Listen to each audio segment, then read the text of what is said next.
In 1999, former professional footballer Graham Patton passed away at the age of 57. To the public and fans of clubs like Norwich City and West Ham United, his sudden death was mourned as a tragic loss of a beloved English midfielder who had lived a quiet life after hanging up his boots. Official reports and public obituaries framed his passing as a natural end, cementing his legacy simply as a dependable athlete who gave his best years to the pitch. But beneath the respectful headlines and fans' tributes lies a web of untold stories about the pressure of post-career obscurity and health struggles that were quietly swept under the rug. Friends and former teammates knew a different reality, one involving financial strain, physical decay from decades of high-impact play, and a system that abandoned players the moment the stadium lights went out. What really happened behind closed doors during Graham's final years? The official narrative missed the most crucial piece of the puzzle, and the truth reveals a darker picture of modern sports history. Graham Patton was a household name for supporters of Norwich City and West Ham United during the 1970s, celebrated widely for his relentless stamina, unyielding work rate, and fierce left foot. He played hundreds of top-flight matches, anchoring the midfield with a toughness that defined an entire era of English football. Winning the 1975 FA Cup with West Ham United cemented his status among supporters who admired players willing to leave everything on the turf. However, when his playing days finally concluded, the applause faded instantly. Unlike modern stars who command multi-million-dollar contracts and secure lifelong pensions, Patton navigated the stark financial reality of a vastly different era. He earned a modest weekly wage that covered daily living expenses while he played, but left very little room for long-term investments once his career ended.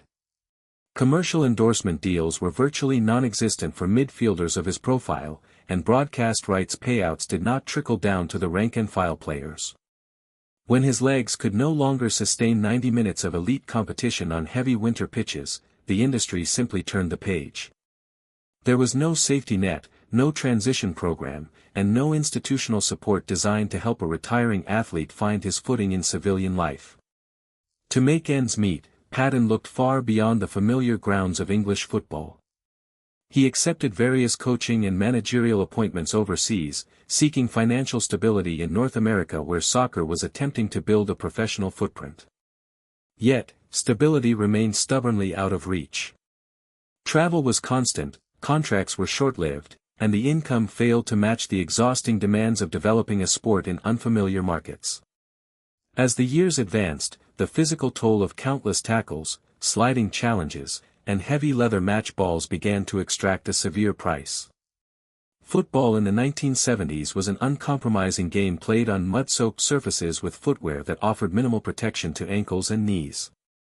Patton absorbed thousands of high-velocity collisions that accumulated over time, leaving him with chronic joint pain, persistent stiffness, and a body that wore down years ahead of its chronological age. Back home in England, professional coaching and management opportunities in top-tier football grew increasingly scarce. While the public retained fond memories of him charging down the wing with absolute freedom, Patton was quietly fighting a losing battle against the indifference of the sport he had served for decades. By the late 1990s, his health began to decline rapidly, yet very few outside his immediate circle understood the severity of his situation. The physical breakdown was only the visible layer of a much deeper, hidden struggle. Throughout his career, Patton had operated under the traditional sporting ethos of endurance, where complaining about pain was viewed as a weakness. This cultural expectation meant he carried his mounting physical ailments in absolute secrecy. When morning stiffness turned into chronic agony, he relied on basic over-the-counter remedies and sheer willpower to get through the day. The infrastructure of English football in that era offered no physical therapists or rehabilitation clinics for retired players once their contracts expired. Once a player was off the club's active registry, their medical care became entirely their own responsibility, a daunting prospect for someone whose earning power had plummeted overnight. Friends from his playing days noticed a gradual withdrawal, a quiet retreat from the public eye that many misinterpreted as a desire for peace, when it was actually a desperate struggle to manage failing health without drawing unwanted attention. And that's when things took a turn no one expected. Winning the FA Cup in 1975 should have guaranteed Patton lasting financial security and societal recognition. Yet, within the economic framework of 1970s English football, players received modest compensation that barely supported a comfortable retirement, leaving many with no choice but to enter ordinary labor markets once their athletic careers ended. Patton's post-playing years involved demanding coaching stints in the North American Soccer League, providing temporary relief but failing to establish permanent security.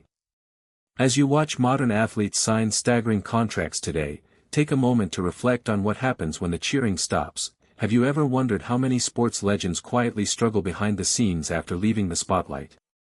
Drop a comment below with your thoughts on how professional clubs should support retired athletes. Behind the nostalgic club programs and classic match footage, Patton was dealing with mounting psychological stress as his physical vitality deteriorated. Close friends noted that his characteristic vibrant energy began to dim as he searched in vain for steady employment that matched his stature within the game. The football establishment that had once praised his loyalty and dedication offered virtually zero assistance once he stepped away from the pitch. This systemic neglect created a fertile ground for personal isolation and despair, building silently toward the final chapter of his life. Yet, the public received a sanitized version of his retirement, portrayed as a peaceful retreat from the roaring crowds. In reality, the psychological shock of transitioning from a celebrated athlete adored by thousands to an ordinary citizen wrestling with unpaid bills and failing joints is immense. Patton attempted to maintain his dignity, masking his daily struggles behind a polite smile whenever he encountered old supporters at local grounds. Behind closed doors, however, the weight of uncertainty grew heavier with every passing month. The profound contrast between his historic achievements on the pitch and his unsupported, quiet reality underscores a fundamental flaw in how sports organizations manage their former personnel. The emotional isolation experienced by former professional athletes is a profound phenomenon rarely discussed in mainstream sports media. When an individual spends their formative years surrounded by teammates, coaching staff, and thousands of adoring fans, the sudden silence of retirement can feel deafening. Patton had defined his entire identity through his contribution to collective team success on the pitch. Stripped of that daily purpose, he faced an existential void that ordinary jobs could not fill. The camaraderie of the dressing room was replaced by solitary commutes and the quiet anxiety of financial precarity. While supporters remembered the roaring crowds of Upton Park and Carrow Road, Patton sat in quiet rooms calculating expenses and wondering how long his savings would sustain him. This psychological burden compounded his physical deterioration, creating a vicious cycle of stress and declining health that operated entirely out of sight from the public eye. What happened next changed everything. When official medical reports concerning Graham Patton's passing were released, they offered a standard, concise explanation for his death at the age of 57. However, close associates, family members, and former peers immediately began questioning the timeline and the underlying medical factors that precipitated such a rapid physical collapse. Decades of heading heavy, waterlogged leather footballs and absorbing bone-crunching tackles on unforgiving pitches left countless players from his generation battling neurological and physical trauma long before modern safety standards were ever conceived. While contemporary sports science openly acknowledges the realities of chronic traumatic encephalopathy, joint degeneration, and cumulative brain trauma, players in the 1970s and 1980s were routinely instructed to walk off their injuries, swallow painkillers, and return immediately to training. Patton's sudden decline and premature death raised deeply uncomfortable questions regarding whether the relentless physical demands of his professional career played a direct role in his demise. Club officials, league executives, and governing football associations maintained a strict silence, preferring a quiet, unnoticed departure over any public investigation into player welfare and long-term health responsibilities. This institutional silence effectively protected the sport's governing bodies from financial and moral accountability, forcing grieving families to navigate their loss without institutional backing or honest answers. It is easy for spectators to view football purely as a form of weekend entertainment, but every competitive match carries a hidden human cost that fans rarely witness. The repetitive trauma of heading heavy leather spheres, which weighed substantially more than modern synthetic balls, took an immense toll on the neurological health and physical structural integrity of the athletes who entertained millions every Saturday afternoon. When Patton finally walked away from competitive play, the accumulated impact of these forces did not vanish. Instead, they lingered within his nervous system, his skeletal structure, and his daily vitality, slowly eroding his quality of life while the football world marched forward without looking back. The medical reality of 1970s football is only now being fully understood by researchers studying degenerative neurological and musculoskeletal diseases in aging athletes. During Paddon's peak years, medical staff treated concussions as minor inconveniences, telling dazed players to shake it off and rejoin the formation. Knees and ankles battered by studs and heavy tackles were routinely patched up with cortisone injections rather than proper surgical intervention, setting the stage for debilitating arthritis later in life. Paddon's body bore the architectural blueprint of an uncompromising sport that extracted maximum utility from its participants before discarding them into retirement. The medical establishment's failure to track or support former players left a generation of athletes to suffer in obscurity, turning what should have been golden years into a painful daily endurance test. But that wasn't the real reason. Life can shift in a single moment, and for many individuals, the most exhausting battles are those fought entirely in silence, far away from public view and supportive crowds.